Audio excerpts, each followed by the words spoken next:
RFI Convida. Elcio Ramalho. Os melhores fotojornalistas do mundo se reúnem no festival Visa pour l'Image em Perpignan, sul da França, até 15 de setembro. Entre eles, o brasileiro Francisco Proner, que captou com talento e sensibilidade 3 grandes tragédias ambientais recentes no Brasil. A exposição Minerais de Sangue, do jovem fotógrafo de 24 anos, retrata as consequências para as populações afetadas pelos desastres de Mariana e Brumadinho, em Minas Gerais, e da Braskem, em Maceió. Vamos ouvir Francisco Proner. Eu comecei esse trabalho em 2019, quando do rompimento da barragem do Córrego do Feijão em Brumadinho, e eu cheguei lá 12 horas depois do rompimento da barragem. Foi uma barragem que era gerida pela Vale, que é a maior mineradora do Brasil, e acabou matando 272 pessoas, dentre as quais muitos trabalhadores da própria empresa. Foi o maior crime laboral trabalhista do Brasil e também um dos maiores crimes ambientais da história do país.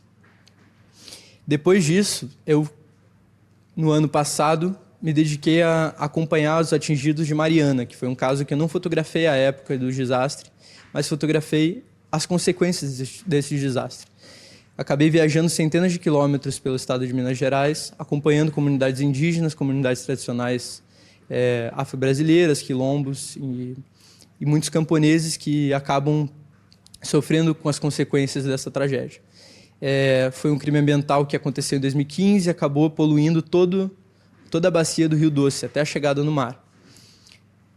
E, por fim, eu fotografei o caso de Maceió, que é o caso da Braskem, tão conhecido no Brasil, que levou milhares de pessoas a se refugiarem em outros bairros da cidade, forçadamente, por conta das minas que estão debaixo da cidade, debaixo de vários bairros da cidade. Então, no ano passado, eu me dediquei a fotografar a resistência dessa galera. Então, no ano passado, eu me dediquei a registrar a resistência desses atingidos e que fizeram protesto pela cidade inteira na iminência de uma nova tragédia, que foi a implosão da mina 18, que aconteceu no mês de dezembro. Ainda é um caso muito latente e nenhum desses casos teve uma justiça satisfatória na visão dos atingidos. Tem processos internacionais sendo movidos contra as mineradoras e no Brasil ainda não tivemos uma resposta, segundo eles, à altura do que aconteceu. Francisco Proner denuncia o extrativismo predatório e histórico no Brasil, responsáveis por esses desastres ambientais. Acho que essas tragédias acontecem por uma forma de exploração desenfreada, que pouco liga para a humanidade e para os direitos ambientais dessas regiões. Enxergam essas regiões como um caixa eletrônico onde você vai fazer dinheiro infinito, né?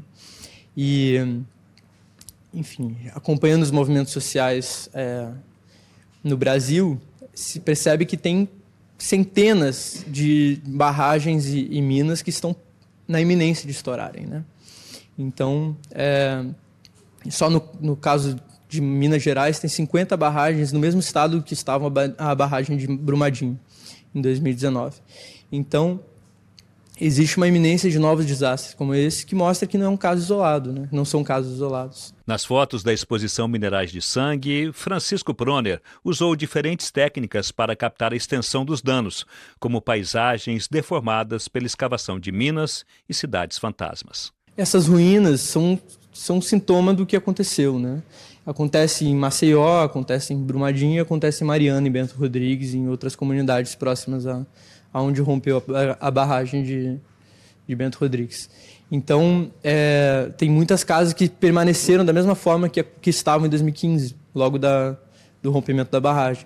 Tem muitas coisas que foram saqueadas dos moradores, teve muita coisa que foi simplesmente esquecida também. E os moradores muitas vezes não têm acesso a esses lugares, né? Então, se tornaram cidades fantasmas, bairros fantasmas, e é muito triste ver como ficou por tanto tempo parado da mesma forma. A dor para os atingidos é muito latente, sabe? Uma das fotos de grande impacto é a de uma mulher chorando, que simboliza a tristeza dos sobreviventes e afetados. Essa foto foi tirada no ano passado, muitos anos depois do rompimento da barragem em Brumadinho. mas foi uma atingida que eu conheci no ano passado, que me contava a história do seu marido, que era um trabalhador da Vale, e estava lá no dia do rompimento. Ela conta a história que o marido, inclusive, ajudou a salvar outras pessoas, mas voltou na intenção de ajudar outras pessoas e acabou morrendo. Então, é uma foto que traduz muita tristeza, né? As consequências dessas 3 tragédias ainda são latentes e os afetados continuam pedindo justiça, reforça Francisco Proner. Em nenhum desses casos teve uma justiça satisfatória na visão dos atingidos. Tem processos internacionais sendo movidos contra as mineradoras e no Brasil ainda não tivemos uma resposta, segundo eles, à altura do que aconteceu, né? Acho que essas tragédias acontecem por uma forma de exploração desenfreada, que pouco liga para a humanidade e para os direitos ambientais dessas regiões. Até agora, não conversei com nenhuma pessoa que se sinta respeitada pelas leis brasileiras ou pelas empresas que cometeram todas essas atrocidades. Então, acho que não teve justiça ainda. Francisco Proner começou a fotografar quando tinha apenas 16 anos. Ele tem ganhado a cada ano mais destaque internacional e está feliz em participar no Visar por Limagem em Perpignan, no sul da França, com a exposição Minerais de Sangue. A primeira parte desse trabalho foi feita em 2019, mas eu já trabalhava como fotógrafo desde 2016. Esse trabalho foi feito em parte para o jornal The Globe and Mail e desde então eu tenho trabalhado com outras... com uma agência aqui na França e com outros veículos de comunicação internacional. Eu fico muito feliz desse espaço ter sido dedicado a essas pessoas e ainda mais feliz de conseguir compartilhar isso com as pessoas que eu fotografei. Então, para mim, é um momento muito emocionante.